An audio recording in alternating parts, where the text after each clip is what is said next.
Los misterios de la Sierra de la Maravilla. En la serranía que corona la ciudad de San Cristóbal se encuentran cautivas las leyendas y mitos que han perdurado a lo largo de generaciones, entre lagunas encantadas que amenazan con desbordarse si rompes la paz y la quietud del sitio. Caminos reales de los que solo podrás salir si dejas una ofrenda a las ánimas de los aborígenes. Estas fascinantes historias que la escritora Lolita Robles de Mora llama tradición oral del estado Táchira cargan consigo el misticismo y sabiduría ancestral que transciende el tiempo, donde la realidad y la fantasía conforman la riqueza cultural de nuestro país.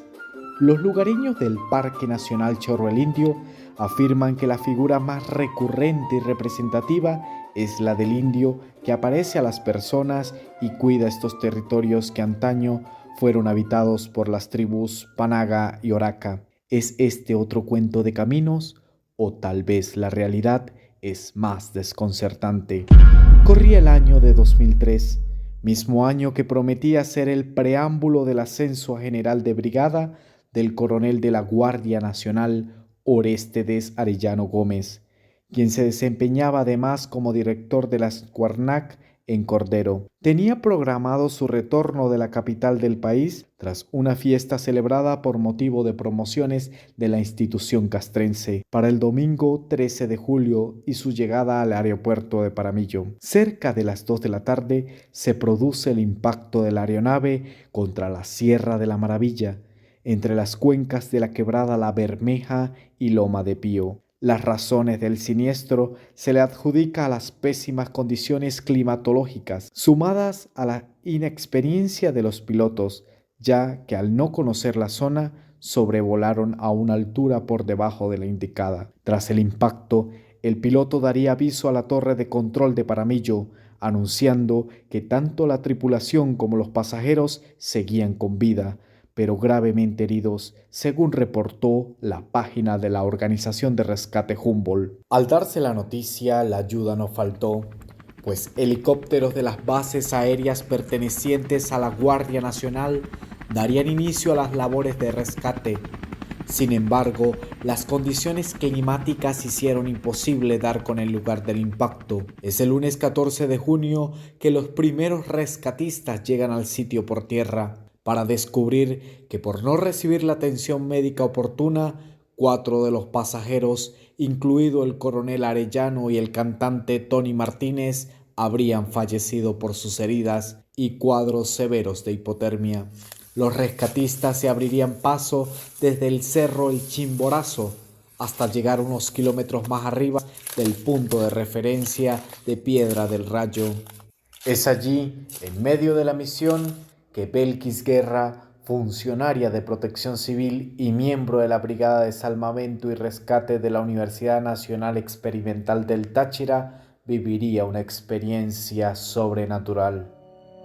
Como a las 9 de la mañana, en el trayecto que íbamos subiendo, pues la zona era bastante intrincada, era una zona virgen, una zona que pues nadie había explorado en ningún momento. Había muchas comisiones que estaban en varios sitios. Algunos decían que habían visto la avioneta, pero cuando llegaban al sitio no la conseguían.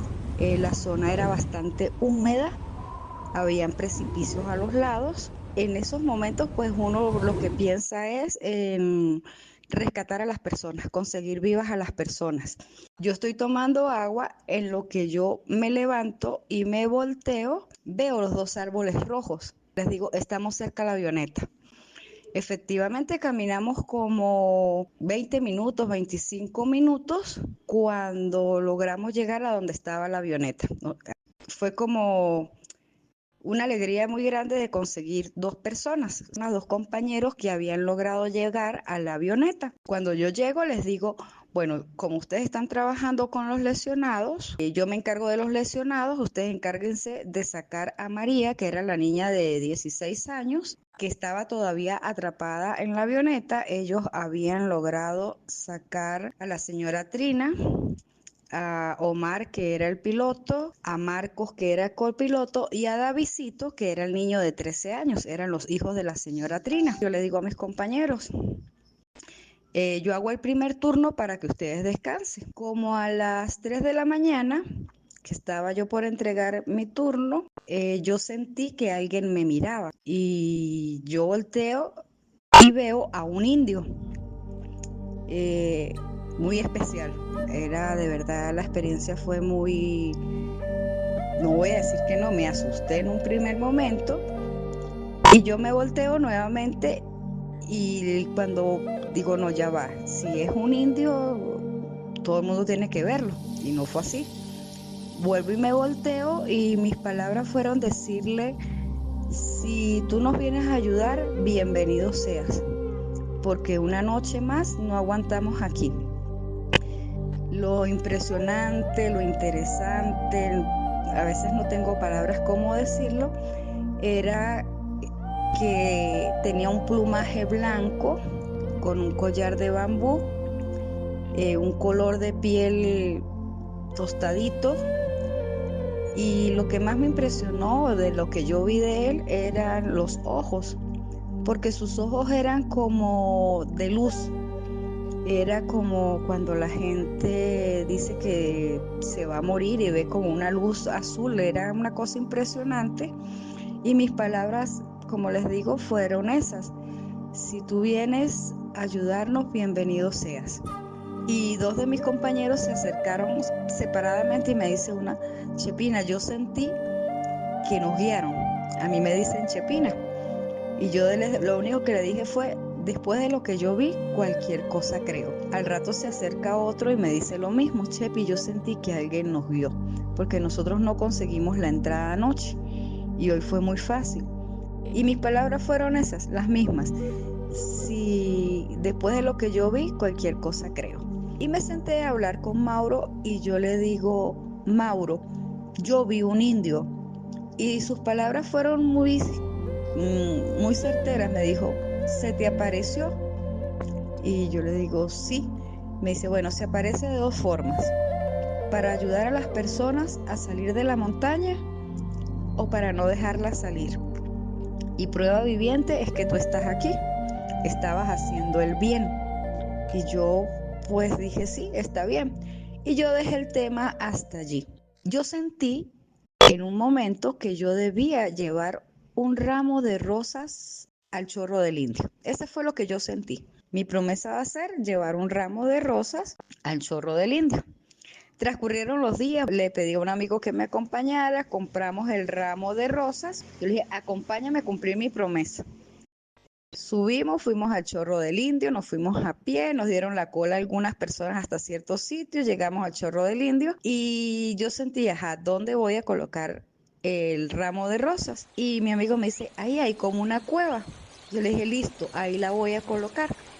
Llegué, las coloqué, llegó una familia con unos niños, unas niñas, me acuerdo tanto, y se metieron a bañar ahí en un pozo al lado donde estábamos nosotros, y de la cueva salieron dos rosas. Y mi amigo, el señor las consigue y se las da a las niñas.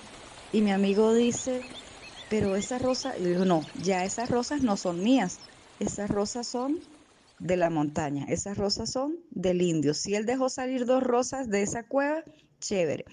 Yo regreso a la cueva un ratico después y ya no estaban las rosas, o sea, ya no se veía el resto del ramo de rosas. Y yo dije, bueno, ya cumplí mi promesa. ¿Qué les puedo decir de esta experiencia? Que para mí el indio Manaure es como un ángel de la guarda. De ahí en adelante yo siempre lo tengo muy presente y si yo deseo hacer algo, lo hago. Si de repente digo, no, hoy no voy a hacer esto, o una salida, un paseo, lo que sea, pero no siento el deseo de hacerlo, no lo hago, no lo hago. Y la experiencia, sí. Muchas personas luego de esa experiencia me decían, a mi papá se le apareció en un momento y lo ayudó. Como otras personas cuando cuento la historia, sí, mi anécdota, mi historia, me dicen, no, a mí me asustó, a mí me correteó, y yo siempre, mis palabras son, ¿qué estabas haciendo para que te asustaran o para que te corretearan? no estabas haciendo nada bueno, a lo mejor estabas haciendo algo malo.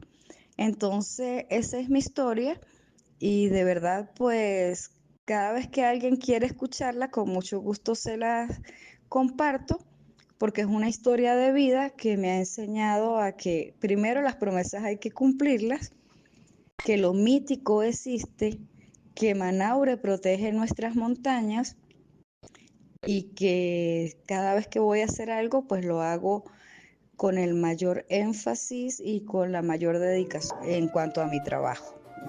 Hay quienes atribuyen estas apariciones al cacique Murachi, cuyos dominios se extendían desde la Sierra Nevada hasta algunas montañas del estado Táchira. Otros, como Belkis, lo atribuyen al cacique Manaure.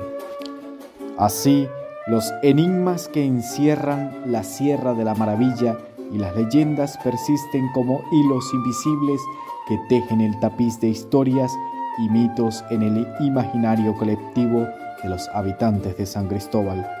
Como guardianes silenciosos de secretos milenarios, las montañas susurran al viento mientras los senderistas, ávidos exploradores de la naturaleza, se aventuran en búsqueda de respuestas a los enigmas que yacen oculto entre sus recónditos parajes. Y así, el misterio de estas tierras sigue viviendo en cada rincón, alimentando la curiosidad y la imaginación de quienes se adentran en sus senderos.